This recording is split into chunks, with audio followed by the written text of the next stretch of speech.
तो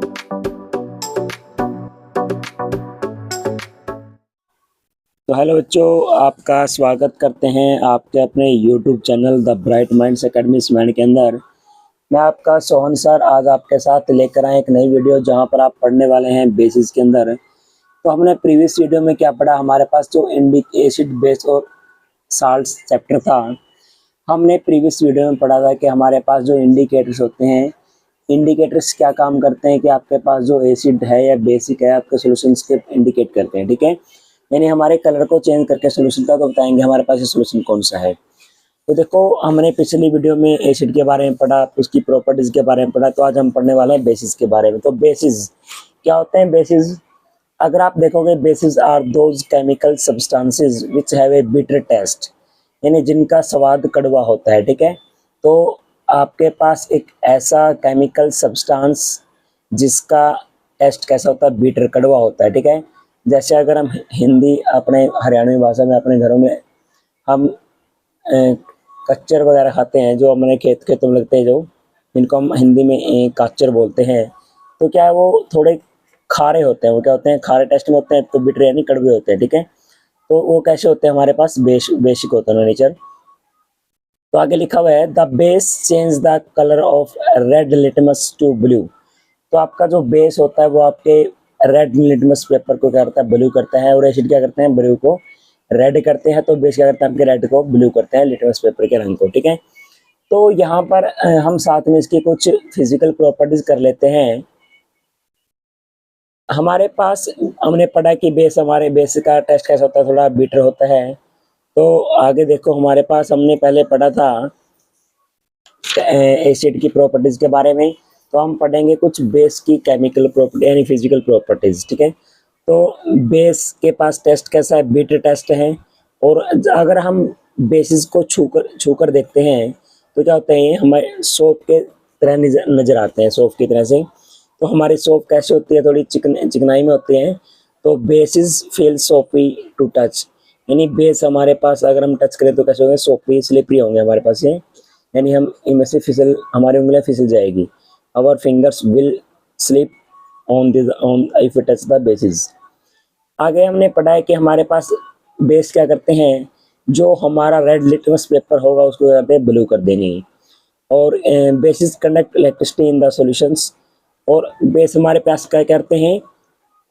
अगर आपके पास कोई सोल्यूशन उसमें बेस डाल देते हो, वो क्या करेगा? इलेक्ट्रिसिटी कंडक्ट करेगा।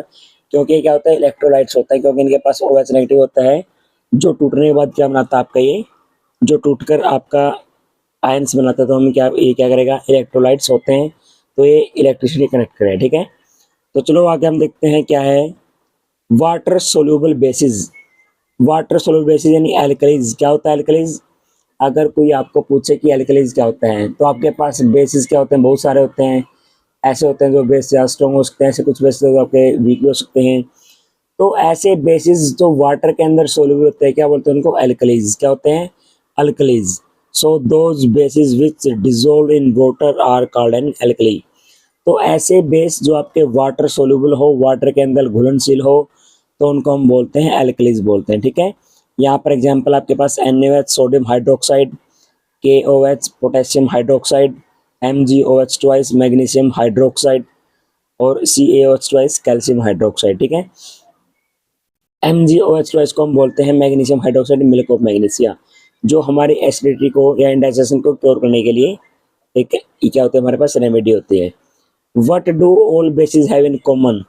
तो ऐसा क्या है जो हमारे सभी बेसिस के अंदर कॉमन में मिलता है, कॉमन पाया जाता है? तो जैसे आपने पढ़ा था what do all acids have in common, तो आपके एसिड में क्या था? H पॉजिटिव आयन था। यहाँ पर क्या होगा? OH negative ion. तो all bases contain hydroxide ion. हमारे पास जितने भी बेस होते हैं उनमें क्या होता है? OH नेगेटिव आयन होता है। When they dissolve in water they produce OH negative ions. तो जब हम बेसिस को वाटर के अंदर डिजोल्व करते हैं तो क्या करते हैं? OH नेगेटिव आयन प्रोड्यूस करते हैं। So due to the presence of OH negative ions a base give its character. तो बेसिस के अंदर OH नेगेटिव आयन प्रेजेंट होने के कारण ऐसे सब्सटेंस जिसमें OH नेगेटिव आयन होगा, तो उसकी प्रेजेंस के कारण उसका नेचर कैसा होगा? उसका कैरेक्टर कैसा होगा? उसका कैरेक्टर बेसिक होगा। कैसा होगा? बेसिक कैरेक्टर होगा। ठीक है, आगे हम पढ़ते हैं स्ट्रॉन्ग बेस। तो स्ट्रॉन्ग बेस क्या होता है? देखो, एक तो होता है मजबूत क्षार और एक होता है वीक, यानी कि जो कमजोर होता है। स्ट्रॉन्ग बेस क्या होता है? ऐसा बेस, वे base which completely ionize in water and thus produces a large amount of hydroxide ion, यानी कि एक ऐसा बेस जो कम्प्लीटली आयनाइज हो जाता है, पूरी तरह से टूट जाता है, या फिर वो OH negative ion large amount में प्रोड्यूस करते हैं, तो क्या बोलते हैं उसको? स्ट्रॉन्ग बेस बोलते हैं। ठीक है। Example NaOH, KOH, sodium hydroxide, potassium hydroxide.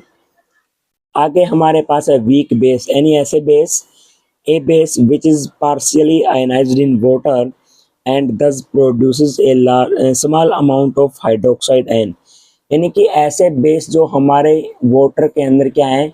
Partially ionised, यानी पूरी तरह से कंप्लीटली आयनाइज्ड नहीं होते, वो कम मात्रा में आयोनाइज्ड होते हैं। और क्या करते हैं वो?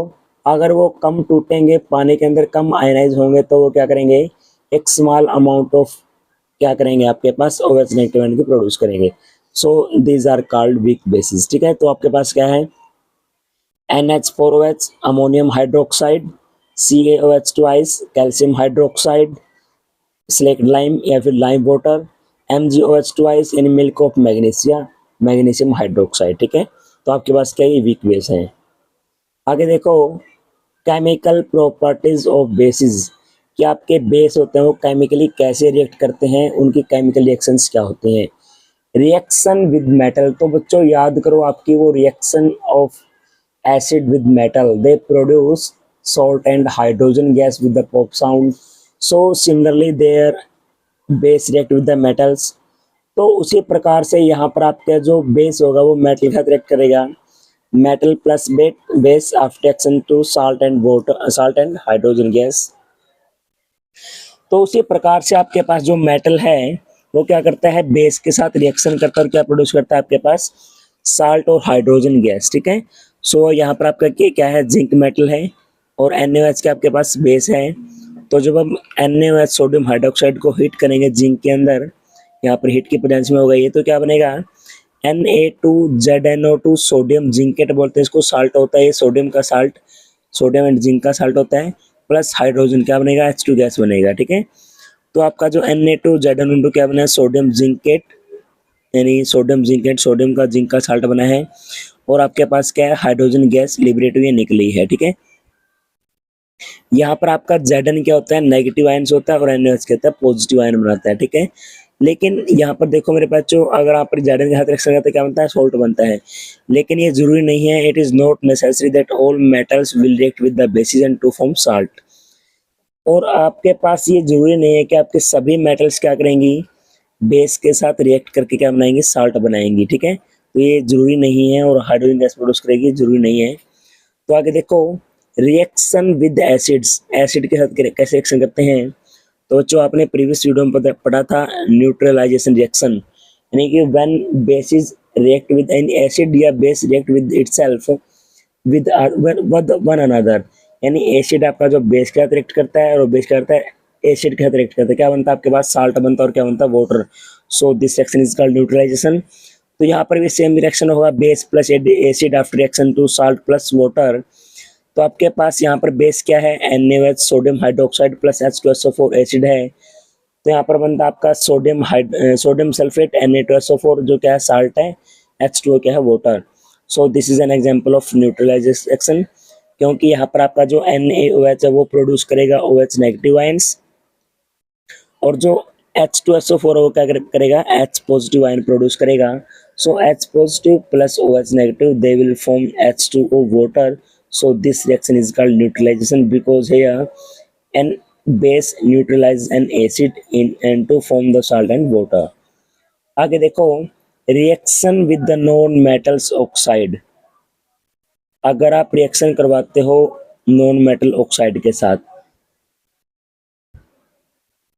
Reaction of A base with non metal oxide, so non metal oxides plus base क्या बनेगा? आपके पास साल्ट एंड वाटर बनेगा। तो यहाँ पर देखो, आपका बेस क्या है? यहाँ पर CaOH ट्वाइस, कैल्शियम हाइड्रोक्साइड आपका बेस है, एंड CO2 क्या है? ये नॉन मेटल है, कार्बन ऑक्सीजन क्या आपका ऑक्साइड बनाएगा। तो CO2 क्या होगा, नॉन मेटल ऑक्साइड होगा।